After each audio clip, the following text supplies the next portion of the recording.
So, Thomas, TV marketing is the most important source of revenue for the company. It's about 40% of total revenue, and it's grown very strongly over the long term, about 15% since about 2005.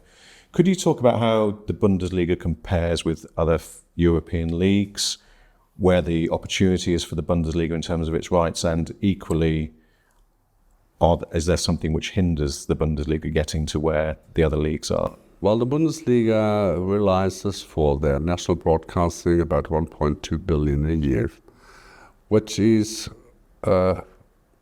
say, less than a third what the Premier League realizes every year.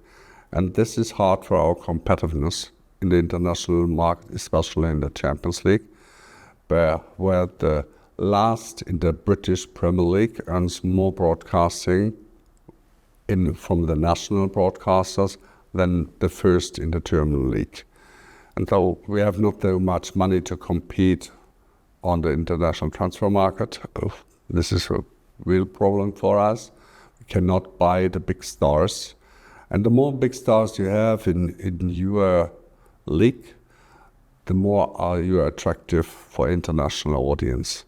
This is something very difficult for the German league. The German league is the third in the European market, and Spain is much higher, where Germany has 1.2 billion, Spain realizes 2 billion. And Premier League nearly 4 billion euro. So this is very crucial for us. And what is very complicated is that our international share of broadcasting is comparably low. The German football broadcasting revenues from international markets are just 14% of the total revenues of the German league. And in Britain, we talk about 48%. And this is also a chance for the Bundesliga to develop their own brand, their own product. They have to go more abroad to develop the Bundesliga international-wise, to get higher international revenues from broadcasting and to be more and more competitive. But we surely will not reach the level of the Premier League, because they have a success story, I guess, over 40 years, in the Bundesliga maybe the last 20. So the international rights for the Bundesliga are relatively low. Well, which markets do you think presents the best opportunity for the Bundesliga to develop? Well, on the fine end, I guess it's the Asian market, because there's a very big fan base of football there. The British brands are very well known there, well developed, also the Spanish ones, but the Bundesliga has still a way to go to develop his own brand there. And I guess in the near future it will be the American market, the Northern American market, because we have, for example, in the year 2025, the World Championship there in the US, and in the year 2026, the World Championship.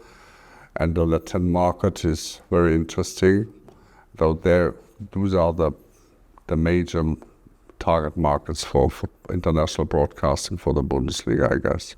So if we look at the TV marketing revenues there, you disclose three revenue lines. One is Bundesliga, one is international, and there's the domestic cup. Would you talk about the variability of those revenue streams and the relative predictability of those different revenue streams? The best predictable revenue stream is the national Bundesliga broadcasting market.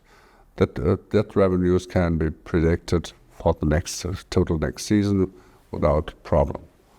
The most difficult is Champions League, because if you play Champions League, your revenues can vary between say 68 million to 120 million. And that depends on how far you can go in that competition. The last season we reached the final in London, and the outcome was 120 million from the UEFA for that competition. And when we just played, the round of last 16, we talk about 80 million. So it's very a lot. And the national cup varies, depends surely also how far you go in that competition, but the revenues are comparably low. If you reach the final in Berlin, you may make 10, 12 million, and that is what you can lose. So this is the impact, the financial risk impact is quite low. So the most variability is in the Champions League. Or if you just play EuroLeague, which would be worth